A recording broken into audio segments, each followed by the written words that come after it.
Welcome, everybody, to the Healing Place podcast. I'm your host, Teri Wellbrock. And I always say I'm so happy, but like my heart is joyous right now because I am so very happy to have Anna Runkle, the crappy childhood fairy, with me. And we're going to talk about all of her amazing stuff. I told her I was on her podcast, courses, books, membership, coaching, webinars, blog, YouTuber, like just so much good stuff. And Anna's been on my show, gosh, I think twice before. Yeah, Early on, one of yeah, my first guests, and I yeah. When we just were first starting out. Yeah, yeah. So a friend as well. And so welcome, Anna. yeah. It's so good to see you, Terry. I also just as soon as we got on Zoom, we had to delay recording because we just were just like la la la la. We're so happy to see each other. I know, I know. I love it. It's been too long. Like we just need to like schedule a Zoom just to say hi. Yeah, yeah. I still would like to come visit you where you live it because it looks so lovely. Oh, sure. It's gorgeous today. It's absolutely Yeah. beautiful. For those who don't know, I live on Hilton Head Island in South Carolina, and it's a little heavenly sanctuary, very naturey with Spanish moss and all that fun stuff. So, Mhm. all right. No, Well, you I'm have, leading a retreat in Boone, North Carolina in October. oh, So I'll be in your neck of the woods. You I was just gonna never say, know. I'll have to come see you, even just for a hug. Like that would be I so know. I amazing. know. It's a really nice place. Anyway, we'll talk. We'll All talk. right. Yeah, I'll have to get all the details from you. So, all right. Well, you have super exciting news. I know, like I said, last time I talked to you, it's been a while. Um, you have released a book. I'm going to read it because Yeah. Re-regulated is the title, but I like there it is. Yeah. Set your life free from childhood PTSD and the trauma-driven behaviors that keep you stuck. Mhm. Amen. Let's do Yeah. Yeah. This book has been on my heart for the whole 30 years since I started learning how to heal my symptoms. And I'm somebody who did not know how to heal my symptoms, even though I did everything you're supposed to do. I went to therapy and groups and, doctors and medicines and books, everything. I tried everything and I was getting worse, not better. And then one day I stumbled on some techniques that work and it just like everything in my life changed. And I had no idea it had to do with trauma. I had no idea the problem was complex PTSD. I didn't get a name for that until about 10 years ago when the books started coming out, like Bessel van der Kolk's lovely book and Pete Walker CPTSD from surviving to thriving. So it just totally changed my life when I had a name for what it was. But I had the tools all along, and as soon as I started feeling better, like when you have something that changes your life that much from where you're like depressed and just alienating everybody all the time, where a light comes on and you feel happy. I was able to start exercising. I started having friends. I started going to a 12-step program for families of alcoholics, which was also helpful, but I could never do stuff like that before I was too messed up. When something that good happens, you just kind of want to tell everybody. And I was like, I should write a book. I should write a book. And so finally, in October last year, the book came out from Hay House, and it's been such a pleasure having it all written down in one place about the healing method that I learned how I do it. Yeah. Well, I Yeah. say thank you for putting it out in the universe Yeah. because there's just such a need for it, right? I mean, Yeah. so many people who I think don't realize that underlying thing. And just super Yeah. quick, like when I started back to therapy, when I stepped onto the healing path in 2013, I went to the therapist with this list of 5 items, and it was like, oh, this incredibly toxic friendship that it turns out with a narcissist that I didn't know how to get out of. Um, a codependent relationship with my alcoholic mother, in the middle of a divorce, and then, a teenage son that was angry at me for leaving his father. And then I was like, oh, and then number 5, I kind of had these things happen in my childhood, if we get to it. So I remember her looking at the list and being like, you realize number 5, it's like infiltrated all those other things. And I was Yeah. like, Yeah. what? Yeah. The classic life problems of early trauma. Yeah. Yeah. Yeah. I know it didn't used to be well understood. And when I went to so many therapists, they would focus a lot on what happened and what my mom did and how she drank and how I was neglected. And that's all true. And it definitely affected me. but I reached a point of saturation where talking about it wasn't really going anywhere. And I was having like real live problems in my life at that time. And they seemed a little reluctant to wade in there and maybe help me like course correct on them, that it seemed too judgmental to do that or something. And so I met a woman through my theater group when I was hitting rock bottom. I was really, really low, and I didn't know her very well, but she was a rough person. She had she swore all the time. She was covered with tattoos, but she also talked about God all the time. And she was in AA, which I was really like, oh, that's weird. I don't think it's weird now. I'm not an alcoholic, but I love that she's in AA, and I've learned so much from all the people in AA. And she she introduced me to the idea that you could express your fearful, resentful thoughts with writing and ask for them to be removed, and then follow it with meditation, which sounded too simple to be true, but I agreed to try it this one night. And, and I was in a very bad place. I had a plan to end my life the next day. And I don't know why I chose her. I don't know, she seemed like she had lived on the streets. I never lived on the streets, but I just felt like she could understand, I guess. And I picked the right person, and she showed me what had helped her. And like that night, she showed me how to do it. We were up till like 5 in the morning talking, writing. And she said, well, when you go home, write a little more if you want to, and then call me tomorrow and tell me how you're doing. Very kind and generous of her. And I got home and I wrote a little more, and I had the first good sleep I'd ever had in forever, it felt like. And then I woke up and I just like felt good. I felt ease. I felt relief. And then it starts coming back.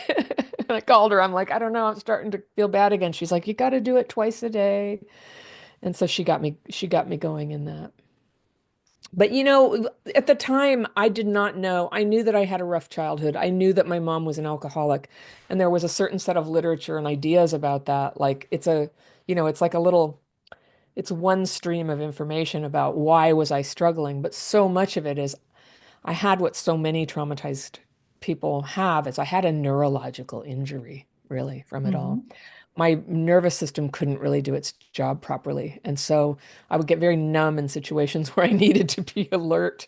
And I would get very, hyper alert in situations where I needed to be calm. And everything was distorted. It was very hard for me to perceive, how serious is this? Is this my fault? And then one of the worst aspects of complex PTSD is the emotional dysregulation, where something ticks you off a little bit and it's like, yeah. And I know you used to be a bank teller, and I feel a little guilty. That's one of the people that I just completely raged at once, was a bank teller about something that wasn't their fault.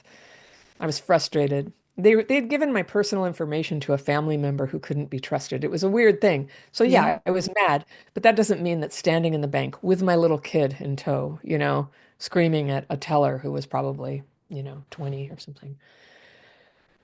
I had so much shame about that kind of behavior, and how it made my kids feel. Luckily, by the time I had kids, I things were a lot more resolved. But there were just aspects of my life that I just never felt like anyone had ever understood until this woman who she had been like an alcoholic on the streets. She's like, oh yeah, I know about raging at people. And it's like, yeah, it's terrible, right? You feel really bad. It's the story of my trauma is not just that my mom did all this stuff, it's that I do all this stuff too. And not in her league, Yeah. Right. but it's the stuff that I can change right now. And all my power came back when I understood, like, I need to be focusing on things I can change right now. Yeah. I'm telling you, I think she was an earth angel. I think she was an angel, all Yeah. tatted up with her potty mouth. Yeah. She's still my friend. She's still my friend. Oh, I love Yeah. it. Yeah. I would truly think God sends people in our lives at just the right moment. So Oh, yeah. glad she came into yours. Yeah. Yeah. Wow. So now I know you've had your YouTube channel for gosh, it probably is past, has it been like 8 years? What's it been? Almost. Yeah, I think so. I mean, I Yeah. used to not post very often, and Yeah. I was really only posting so because I was trying to teach something from my blog, and you have to host your videos somewhere. So I stuck them on YouTube and then took the link and embedded it in my blog, so I could show the writing technique. And it was maybe early 2019 when all of a sudden I realized I had like a couple thousand subscribers. Whereas my blog had, 10 or no, Yeah. maybe 60 or something. Yeah. I was like, Yeah. whoa, YouTube, huh? Wow. And it figures because I always was very, I studied video production in college. As a kid, I was always, trying to make movies and then I was a video producer and I would make other people's online education. And I always be thinking, if I were in front of the camera, how I would say it is this. And sometimes I would go in and coach them how to do it. And people kept saying, you should be doing this.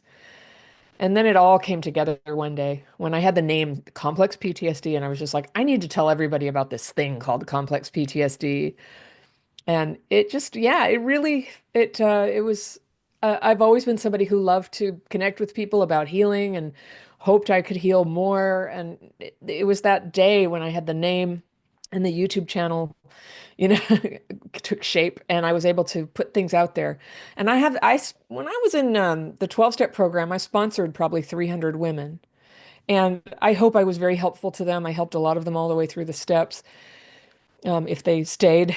And but I think that me talking about how to heal this stuff in present time can feel very confrontational. And that when I was working one-on-one with people, it would, it would be like, whoa, it'd be kind of confrontational. And not everybody's like ready for that. I think some people have a gift for working with people around suffering and the gentleness required. And I think I've learned a lot about that since I started. But YouTube is just such a good medium for me because I can just get in there with a strong opinion and say what I think. And then I read other people's, I get hundreds of letters every month and I read two a week and I answer them and they call me Tough Love Fairy. Oh, But it's direct and honest, but it's very loving. I mean, I genuinely love people. I wouldn't even read, occasionally I get a letter where I think, I don't like you. But mostly, I read people's letters, I'll cry. I cry on camera. I just care about them so much. But I'm just like, you have to stop doing this thing. Take it from Anna Runkle. You know, there's something you're doing that's just like bringing you down every time. yeah. And I think it's hard sometimes to find somebody who gets it, who will tell you these things. So I do feel like, I don't know, it just divinely came together that I was shown techniques that helped me. And then this literature came out. So I love reading the trauma literature. I don't agree with all of it. It's all, it's very different.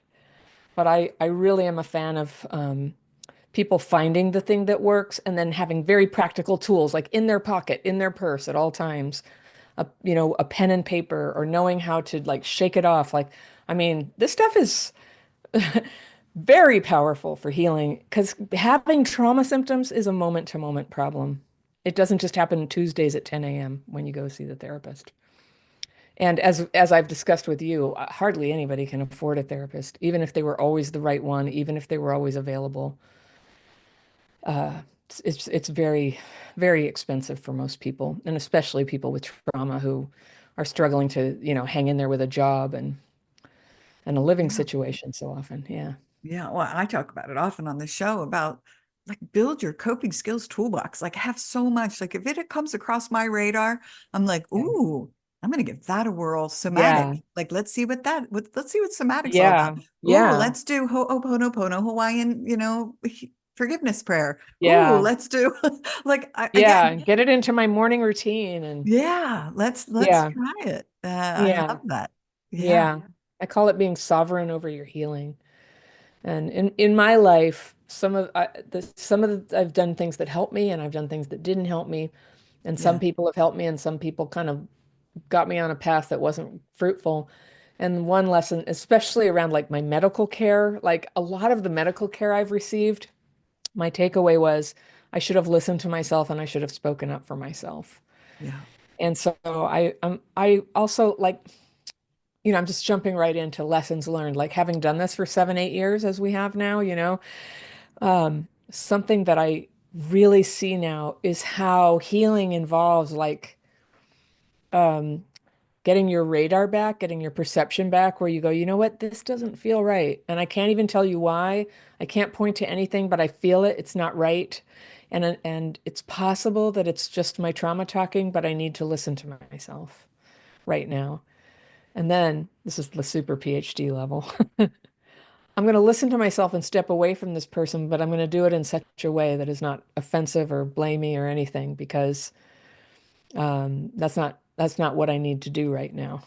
Unless, of course, they're like attacking you or something. Right, right. And so learning those social skills is not something I learned at home, but about how you can elegantly remove yourself from a situation or have a boundary ever so nicely, you know? It's not a lie, but it's not, I don't have to shout at the bank teller just because they made a mistake, you know? Yeah. It never works. It never Right, works. Yeah. right. Because then their childhood trauma card comes up, right? I tell you, my kid's now 22 and he won't go to the bank with me anymore. He's just like, oh, I hated that day. Oh, I know, I know, I yeah. know.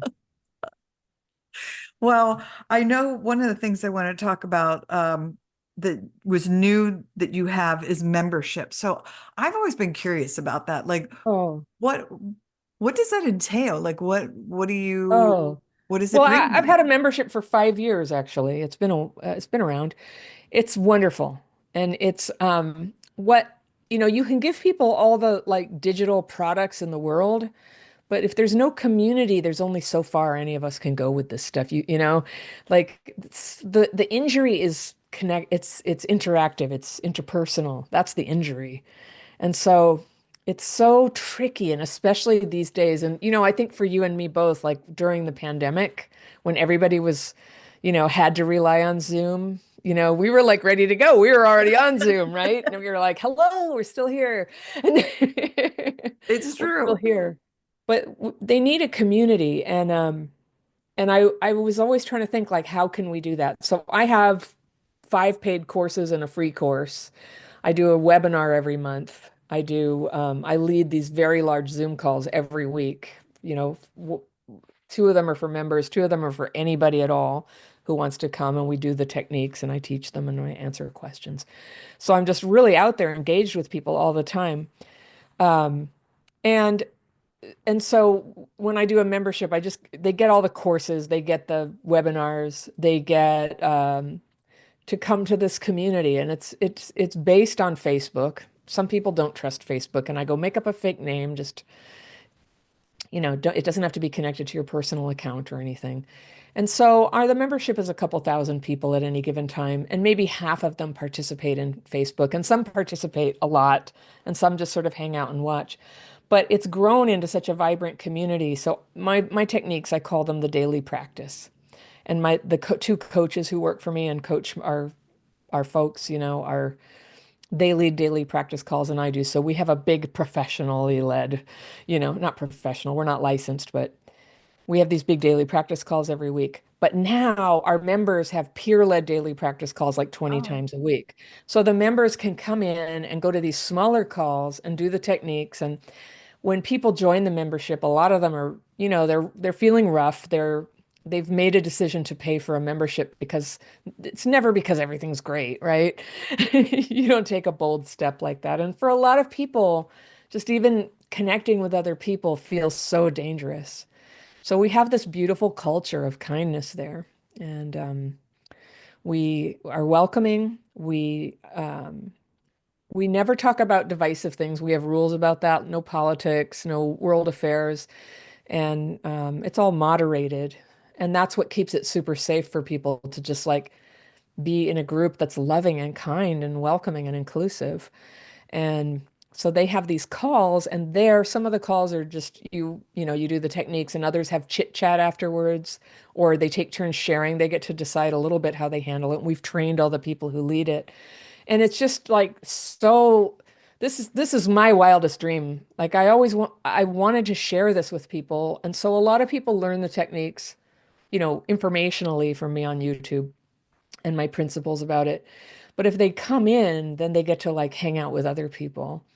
And that's where liftoff happens. There's something about like hearing other people's experience of it and watching them go from very dysregulated to feeling better, or solving some problem, or, overcoming some limit to their perspective where they didn't see that they had a choice in a situation, and then being able to make that choice in their own best interest. It's really healing for us to witness others and be their friend as they go through it too. So Yeah. nowadays, I do these live workshops. This year, I'll be in London, Oslo, and Boone, North Carolina. That's a whole weekend workshop at the Art of Living Retreat Center, which is beautiful, by the way. And when I first started doing workshops, I thought I had to like talk all day and I would just exhaust myself.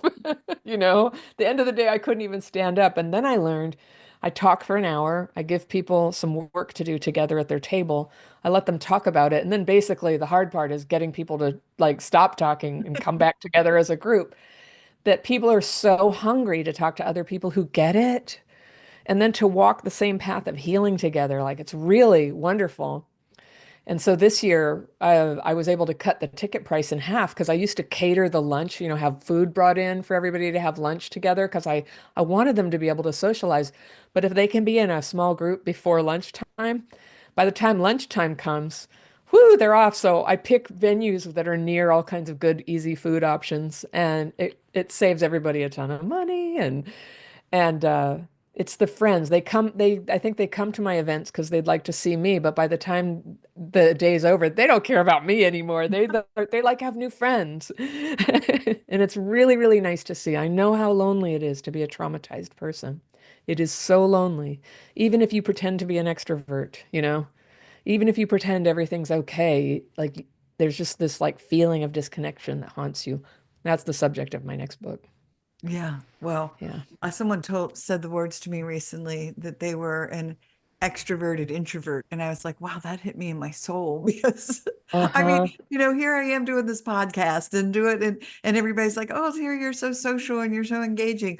But it is like on the inside, I'm still I'm an introvert. I just but like you, I have this message of that I just need to get out to the universe, right? Like, so I'm gonna put it out. Yeah. Yeah. Yeah.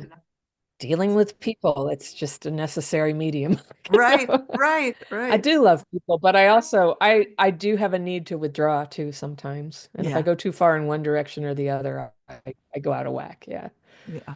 Yeah. So I know like we obviously could sit here for, I don't know, 8 years and talk about it, but can you Yeah. just talk to people really quick about what is dysregulation and then what is re-regulation? Well, gosh, it's this wonderful word for the thing that I always had and probably you did too. And everybody gets dysregulated sometimes. I always say, think of a newborn baby, you know, a newborn baby where when they cry and you can't figure out what's wrong, and you pick them up and they're like a gyroscope, a little top or something. They're like, yeah, they're rigid. There's something like spinning gravity in them or something, and they're turning red, and you can't connect with them. And then you feed them, and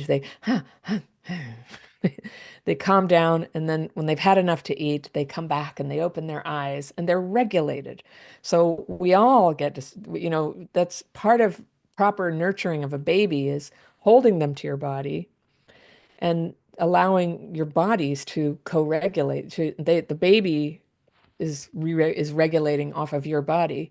So on a very practical level, if you weren't getting that physical love and touch and eye contact, there's an injury that it's in effect an injury. I don't know if the doctors call it that, but there's been an injury. And what's important about an injury is that an injury can be healed. And I know there's some effects of trauma. I think we all live with stuff that we haven't yet figured out how to heal. And that's okay. Some people have lost a leg and they haven't figured out how to grow another one, but they have a prosthesis. They do things, they live their lives. You know, there's some healing to do about that, the trauma of whatever caused that, but we move on. Some things are like that, and some things are just, you know, it can be healed, like a broken arm or something. You can change, and so we can learn to re-regulate. Everybody, virtually everybody, I think some people maybe with like extreme autism or something never get regulated, and I don't know what that's like. Most of us do eventually re-regulate naturally. But with trauma, we just get re-regulated so often, and it's harder for us to come out of it, and we go pretty deep. So we're dysregulated more of the time. So dysregulated, it turns out, has a lot of consequences. You're there's your nervous system governs virtually everything about you, except maybe your soul, you know? And so your thoughts, your moods, your endocrine system, when you go into puberty, when you feel hungry, when you feel full, all of these things can become dysregulated.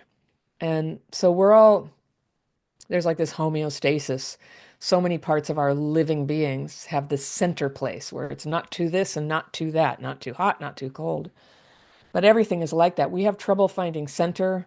Emotions are sort of going too much over here and then numb at a critical time when you need to be scared, you need to run, don't freeze. And we start to not be able to do that. And then it also affects our cognition. It can lead to dementia, learning disabilities, a lack of just ADHD type symptoms. Whether or not that is actual ADHD, I guess, is debatable right now. But uh, but at least the difficulty of focusing is very common. There's also a lot of research coming out that mental health problems respond to changes in your metabolic health. That if you take positive steps to support your body's metabolism, like I was just talking to Jeff Krasno, who calls it committing carbicide, where you eat so many carbs you go into a fog, and that's very hard on your metabolism if that's always your go-to method. Yeah. It's very hard on you, and it does affect other aspects of your ability to be re-regulated. And when you can start to bring that into balance, if you can bring any one thing of these into balance, it gives you a little more inner power to bring other parts into balance. So if I'm just like eating cereal all day, which I've done many times, if Yeah. I'm eating cereal all day, it's very hard for me to focus. It's very hard for me to control my mood. But if I can, eat something a little more balanced all day, maybe some healthy food, not so many carbs, not the processed. I mean, processed food aside, just like if there can be some protein there and some nutrients, my mood will be more stable. But it turns out that I don't know, I'm really intrigued by research going on right now that even with things like schizophrenia, that a ketogenic diet can make a difference. I don't know about cure, but it can make a difference. It can reduce symptoms. So I like to read these things. When we are dysregulated, we can't read, by the way. My book Re-regulated is very popular as an audiobook. It's sold well in all forms, but it has an unusually high ratio of audiobook consumption, which I wasn't surprised about. So the focus isn't there. And we also get clumsy. And I've 3 times been evaluated for MS. I don't have MS, thank goodness. But it looked like it because I kept tripping over things, falling downstairs, losing my grip in one of my hands and things like that. Like, what is that? And now I believe it's just dysregulation. I was under a lot of stress when these things were happening. And then also it influences our immune system. And that's why, like with the ACE score, I think most of your audience knows about ACEs, adverse childhood experiences. Why do those of us with childhood trauma have such an elevated risk of chronic disease? And why is that? And as far as they know, it's because the nervous system is dysregulated. And many of us, you, me, have found that when we get some healing on a different level, like I think we were talking about spiritual and emotional healing being particularly potent for the sticky wounds, a whole bunch can change. That a whole bunch of our body and our way of seeing the world goes through there's like little incremental change, 2 steps back, and then whoo, a big epiphany happens, a big change happens. And that's what can happen. And I just keep looking at like what's the connection. And it's when your nervous system is out of whack. It's very hard to do that. So anything we can do to get our nervous system re-regulated, and that includes things like, well, if you could do one thing, I'd say exercise. If you could do 2 things, exercise outside. And even if that's just like, picking up trash around the garbage can when you bring it back from the curb or whatever it is, you're outside, you're moving, and that's very helpful. And then some people do it with very coordinated physical action like yoga or dance, especially with other people. I'm a wordy person. I do it by writing. And the technique that helped me so much was in writing my anxious, angry thoughts on paper and asking for them to be removed. Not just listing a bunch of complaints, but like writing, this is what's agitating me, and please remove it, and please show me what I'm to be, which obviously refers to a higher power, but I teach it also in a way that people who prefer to do it as a higher self releasing, just releasing the junk in the mind. Yeah. And happily, happily, it's we have thousands and thousands of people who are experiencing some healing from it. And it's often as an adjunct to other things they're doing. And sometimes this is all they've got. It works if you're homeless in a car, you can write. Yes. Yeah. Oh my gosh. And I love it because well, I had like 9 journals piled up on my desk corner. I cleaned up, I painted in this office, so I had to like move things around. But I had my like my happy day journal and my goals journal and my big dreams journal. Like, and so I totally understand like writing is so again cathartic to me. But Yeah. I had my dear God journal, and that's like that's what it was. Yeah. It was letters to God. Like Yeah. and again, a lot of it like, oh my gosh, this is going on, or I'm really struggling with this, or this heartache has happened, blah, blah, blah, blah, blah. And asking for guidance and just please, I need a Yeah. big neon sign, God. So send me the big neon sign. What do I need to do? My first, I was raised not to believe in God, but then it happened because when I was hitting bottom with this, I had a prayer that was a little less pleasant. Just go, if you're fucking real, you better tell me because I'm gonna Yeah, die. You it's true. And I think I've had that one. And guess what happened? And the way that I felt different was the sign, and I was like, I'll take it. I'll take it. I believe. It was Yeah. so dramatic. I mean, it was so dramatic. So I got that settled early on. There's a Yeah. lot to figure out in life. I love it. I love it. I love it. Well, I mean, I know I could sit here and talk to you for, hours on end. Um, I was looking on your website again. There was the 4 steps: understand CPTSD and dysregulation, which we talked about. We talked about re-regulation, get support from real humans. That's that membership, right? Like that's what joining a community Mhm. is just so very important for the Yeah, healing journey. And then live the life you deserve. I love that because I say it too. We're all worthy. Every single one of us is worthy of yeah, joy and happiness. And we can be joyous even within the chaos. Like that's the whole yeah. thing. Like you can be happy or joy filled or and have peace even while you're still learning how to re-regulate. Oh, yeah. I mean, I It's think not a one of destination, is what I'm saying. No, when I always resist the phrase healing journey because it always sounds like at point A, point B, and there is no point B. Like you Yeah. just keep swimming. Right. But it does get easier. It does get easier, and you have less drama. You sort of like making those trauma-driven decisions less. So there's less trouble in your life, and so it does get easier. But yeah, people will sometimes say, well, I was trying to meditate, but there was like a leaf blower outside. And I'm like, I know, like, but here's the thing. We're crying children, or I'm like, try doing your meditation like on the subway because, well, maybe not in New York. You shouldn't close your eyes, but but when I was first learning this, I was commuting from Berkeley to San Francisco on BART, and I would go to a station before where I needed to get on, so it was just the right amount of time for me to write and meditate. And then I'd arrive in that disgusting BART station in downtown San Francisco. It's even worse now, but even back in those days, like in the 90s when I was first learning this, I would just come up and go. It was like, it was beautiful to me. And all the people I saw, I was like, look at their eyes. Look at the people, the busy, busy town. Look at this person and the poignancy of their sitting there, on the bench. I just could see the beauty in things. And that's really what had to heal. I think early trauma is it's an injury to our ability to connect to other people, which involves the loss of that identity as a belonging, as a part of all life. We're part of it. And when that's been hurt in you, it's a terrible thing. I suspect, sometimes I wonder if that's sort of the essence of the Genesis story, Adam and Eve getting kicked out of the Garden of Eden, and it's terrible out there. Like that's so much what I've experienced disconnection from people. Like we were connected and then we weren't, and I was cast out. And it's such a brutal state to be in, but it's exaggerated by the trauma wound, and you think you can't find a way back. So little steps every day, sometimes with other people involved. And it could be like the membership, but people also get it in 12-step groups or with a therapist.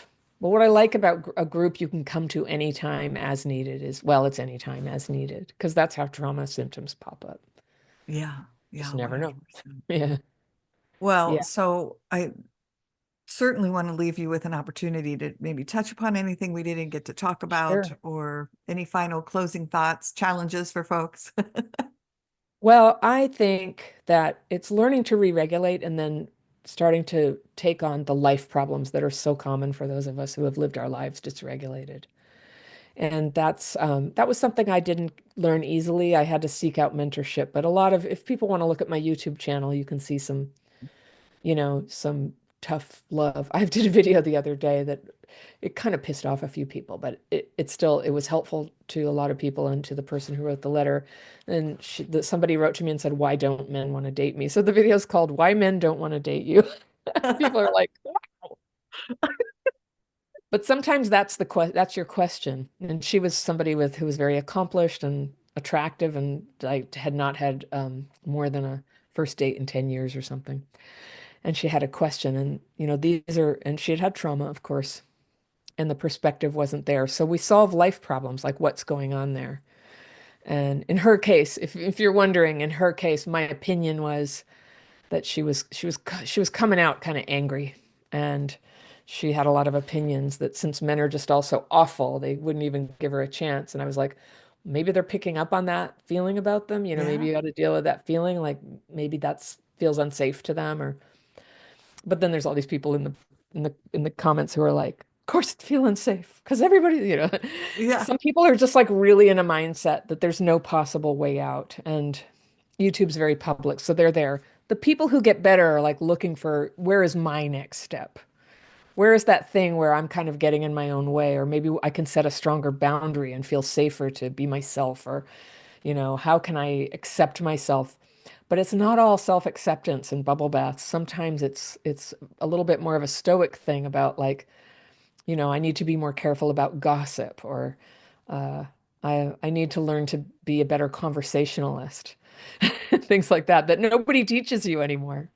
Yeah. So my book coming out in 6 months, and it's called Connectability, and it's the hard lessons that I've had to learn about how to connect with people. The subtitle is How to Heal the Hidden Ways You Isolate, Find Your People, and Feel at Last Like You Belong. So it's the human side of this, the connection side of it. I And love that. Yeah. yeah, yeah, it's very healing. If you have a friend, it's a great blessing, and people who are blessed to have a partner who helps their life be happier and safer. It's a lovely thing. And you have to have a friend. You don't have to have a partner, but people need friends, and that's the hardest thing with trauma when you just can't stop pushing everybody away.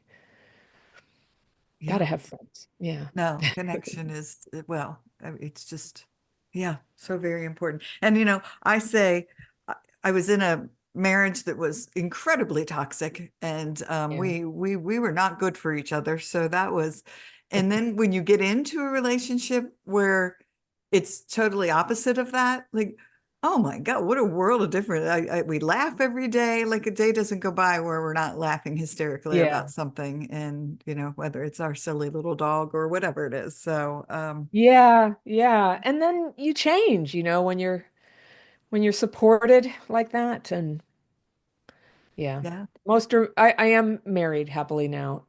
The biggest change happened when I started going to 12-step programs. And I would go like 4 or 5 times a week, and I just had somewhere to go. I was so like homeless in my way. I had a roof over my head, but I didn't have anywhere to go when I was oh, in I that love push that. everybody away phase. Yeah. What a beautiful way to put it. Like, oh gosh, yeah, that really resonates. Being homeless, but nowhere to go.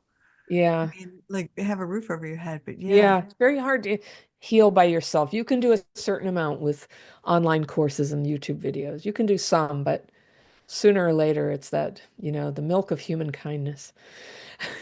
yeah, And so many of us have had to do without for a long time. Yeah. right, right. Well, this has just been wonderful. So how do folks connect with you? I mean, obviously go to your YouTube channel.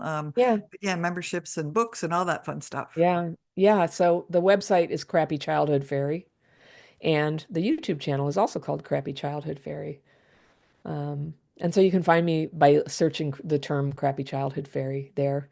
And the book is called Re-Regulated. You can find it on my website. You can also go straight to Amazon or your favorite online bookseller and get it.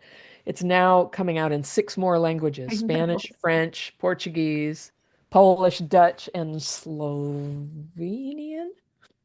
So, That's so cool. Like, oh yeah, my gosh. yeah, Love I it. know. Talk about the dream being far beyond my wildest dreams of being able to share this with people.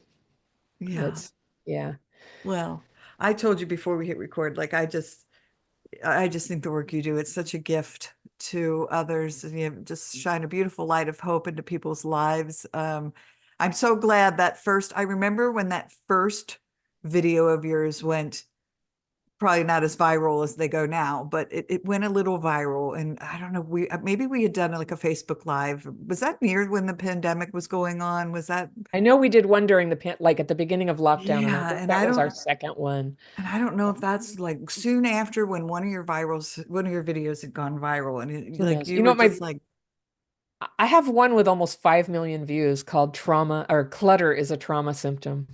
That one just like hit a nerve with everybody. yeah, yeah, And and it's true. Like people hang on to stuff, right? yeah, and it's often a response to loss. I grew up in a hoarder home, and I sort of knew that, but I didn't know how bad it was till my stepdad died in November, and my siblings and I went to clean out the house, and none of us had been past the front door in 25 years, and Oh, it was shocking. I'm going to be making a video about it, but it's been hard. I feel like I'm betraying the family secret, you know? yeah. But there were dead rats and stuff in piles Oh, of junk. It was quite severe, and uncashed checks going back 30 years. wow. Yeah. Yeah, it was quite shocking. And yeah, and you end up with such mixed feelings. He was the parent who witnessed what the bad things that happened to us. And it's funny how you sort of give them a pass and then you're mad and then, so I've been processing a lot about that, but I grew up in a hoarder home. I did. It wasn't safe to eat the food and it wasn't safe to bring people home. And so Yeah. I made a video about that. And I'm not a neat freak now, but I wouldn't say I'm a hoarder either. And I just understand when I see it, I understand it uniquely, from growing up in it. Yeah, and I did some minimalization before we moved from Did it? Cincinnati to Hilton Head. Yeah. I just had decided, even like for a few years prior, and I was like, all right, I really need to start minimalizing. And so I would look at things and be like, okay, I'm going to go ahead and part with this. And, Yeah. yes, it has memories, but it needs to be like, go bring joy to someone else's life. Right. And so I started to gift things away. And Yeah. so it was a really good feeling. However, very interestingly enough, I have two boxes sitting next to me on the floor, if I would pan my camera down there, and Yeah. it's like filled with notes I passed back and forth to my friends in high school, or like there's so much, like, I don't know, emotional things, right? Particularly writing stuff, like things I wrote, things other people wrote that gave to Yes. me, cards, like Cards. cards, well, like, and so I'm like, oh, that's so fascinating. I want to find out, like, why do I hoard that? Yeah. Yeah. I know. I know. Well, it's only hoarding at a certain point, and I don't know where that is. We moved to a new house. We bought a house a year and a half ago, and it has this tiny, tiny storage area. And we hadn't really realized that when we bought the house, like, because it's a spacious house. It felt like, I mean, I have my own office, I have my own video studio, like two Nice. different rooms for these things and a bedroom, like wow. And we have guest rooms and it's a spacious house, but there's like this much space. There's nowhere to put like Amazon boxes when you haven't like put them in recycling yet. You just, we used to have this big garage, we just throw them in there. And I also was at Liberty in Berkeley. There's this custom, everybody puts stuff out on the curb all the time. And when the students when a semester ends, it's like good pickings out there. Oh, Everybody's just that's giving away all their fun. stuff. And Yeah. so, I grew up really poor and I'm thrifty and I'd be like, oh, look, a whole thing of silverware. And I'd bring it home. And my husband is like, we have silverware. We don't need it. It's like, but we might have a party so big sometime that we will need 140 forks. And he's like, well, if we do, we, you know, Right. We'll run he to just Walmart and grab some. yeah, or that's why we have disposable, or I don't know. I just would have this scarcity thing going on. And Yeah. now we don't have room for it. And I'm getting a little better about it, but I'm constantly so annoyed. It's like, did you throw out my I just think of something we used to have. Oh, I know, compressed air to spray your keyboard thing. Oh, I'm like, yeah. I had that. It's like $12. I've had it for 10 years or something, but I'm sure it still works, but I don't have it anymore and I had to buy more. I'm like, see why you can never throw anything out. I needed that. I needed it. Now look what you've done. So, It's so true. And I've so lived that. yeah. So I think it's for me in my case, there's some sentimental value, but it's also just the money thing. Like, I don't think I've really healed the feeling that I'm going to be okay financially, even though for the first time in my life, I'm okay financially. Yeah. Like we'll be okay. And even if I didn't work again tomorrow, we could get by. We couldn't get by at this lifestyle, but we could definitely get some kind of a decent place to live somewhere and we'd be okay. Yeah. But yeah, so I can't quite get that through my head. So No, there's I'm always more still to there. work on. Yeah, Yeah, for sure. And I yeah. think for me too, just to add to it, my dad was a Jesuit brother for 8 years, very Catholic. And Oh so yeah. I grew up with this message of, money is the root of all evil and, these very negative connotations around it. And so there's that conflict of, ooh, should I ask, to be Yeah. monetized for this show? Should like, is that That's right. bad? That's right. But you learn quickly, like if you don't, you won't be doing it very long. Right, right, Because it exactly. will, if it takes up all your time, you still have to make a living. So it's a good thing. That one Yeah, I was able to handle. It's funny, my parents had a similar effect. They hated money. Maybe we talked about this in the past.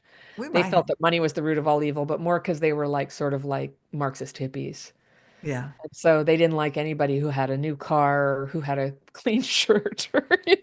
yeah, yeah, And so I don't know, I got the best of that. I'm thrifty. I would never buy a new car, only a used car. That's just dumb to me. Even if you have the money, um but yeah, it's running. I have a business now with like 9 people working for me, so the overhead is tremendous to keep it all running. And so yeah, I had to get over any idea that it's not okay to charge money. right, right. Do you ever get that? I get comments on YouTube sometimes where they go, "How dare you try to make money off people with trauma?" It's just like, you're watching my videos for free. These take like all day to make a video and edit it and everything. So I hope Yeah, you enjoy no. it. I, Yeah. I finally someone had told me that and Yeah. I thought it was so brilliant in that, people pay money to go to the doctor. People pay money to go Oh like yeah. for everything. So of course, like I put all these free resources out. I know you do, certainly with your YouTube Oh yeah. videos. So much. So to be able to make a business out of it, but Yeah. it's not preying on people but you have to make Yeah. a Yeah. livelihood. I have like 1,000 videos they can watch for free, and we lead these free calls every week and Yeah. free course and like 20 free downloads with tips and stuff. So I've just sort of like answered that question for myself. It's like I'm good. I give a lot, Yes. but at this point, like I need a team to answer all the email and to, handle things and to handle all the customer service needs that come in, and then we have people who coach, and their labor is worth money too. They provide coaching to our people. I don't even coach personally anymore. I might in the future, Yeah. of course their labor is worth money. I couldn't get people to just come volunteer that. Right. So, and Right. then we have to pay for the tax accountant and the software, which is considerable, and the, occasional legal services and cameras and lights and all that stuff. Yeah. So sometime we should talk about this. Having a business has been a lovely part of my healing as well. And working for myself too it suits me as a person with trauma wounds to just go ahead and be the boss. And then I know if today I feel thwarted, nobody made me be thwarted. There's maybe something I can change. Yeah. I don't feel like I got a fair shake from bosses in the past. I just, I sort of struggled in workplaces. I didn't really know how to act. I was like this welfare kid. I didn't know. So Yeah.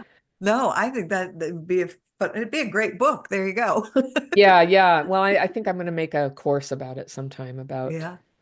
Well, I would take one it. about work in general, symptoms at work, because we all have to like deal with being people who have trauma symptoms and we hold jobs and have to Yeah. make a living and deal with everything. And it's not easy. No. I have tips for that, but also the thing of having your own business and that creative expression and it gives you like a direct relationship to both your wounds and your strengths. And so when you're ready, it's a tremendous opportunity to heal and become more fully and freely yourself. Yeah. Well, I call this my soul work because it Yeah. truly it lights my soul on fire. Like Yeah. it brings me joy to know, Yeah. oh my gosh, somebody in Turkey is listening to this show or Yeah. in Australia or Japan or whatever. Isn't Like I that look at my wonderful? top 10, I'm like, Yeah. this is so cool. Yeah. Yeah, I know. It like connects us. I know when you're doing what you were meant to do, there's this life that enters into you and gives you energy for it. And Yeah. it's a whole different thing than having to just drag yourself to work every day. But I'm the first to say how important it is to make a living. That those of us with trauma, when we can't do that, are often stuck in living situations or, Yeah. that are so miserable and so counterproductive for us. And so being able to earn a living is freedom. And that's one thing my mom, though she had a lot of crazy ideas and was drunk all the time and on drugs, she taught me to figure out a way to make a living. And remember, keep that in your pocket. Then you have freedom. Yeah. And she was right. Yeah. I love it. That's probably why I wear 87 different hats. I'm a book narrator and and I Just do in this and case. do that. Oh, And kind of yeah. like your list, I'm like courses and books yeah, I love it. Yeah. Yeah. That's right. You're doing all the voiceover work. I'm so proud of you. Oh, That's thanks. so great. You like doing that? Thanks. I did it once now and I Yeah, enjoyed it. I know. I'm gonna go download. I am gonna go download your audiobook because I love audiobooks. Well, Me too. obviously I do them, but Yeah. You can walk and learn and yeah, exactly. yeah, I'm gonna they're go very healthy. learn all about re-regulation from Anna Yeah. Runkle. Yeah, yeah, I really enjoyed making it, and I feel like that's the truest form of the message because the message has organically grown through YouTube, which is spoken. So, Yes. yeah. Yeah. Well, you just have a very, I don't know how to describe it, like a very welcoming, very calming, but it is, Mm. it's not authoritative. You do just have this presence where I want to learn from you. Uh, You know what I that think means? I'm authoritative over my knowledge, but not over people. Yeah. I deeply believe people need to be free to figure things out in their best way. I sort Yeah. of started to say that. I don't think I quite landed that point, but that's part of what needs to heal. And that's why I'm very against unsolicited advice. That's like the cardinal rule in Yeah. our big group activities. Don't tell other people what they need to read or try or do or stop doing.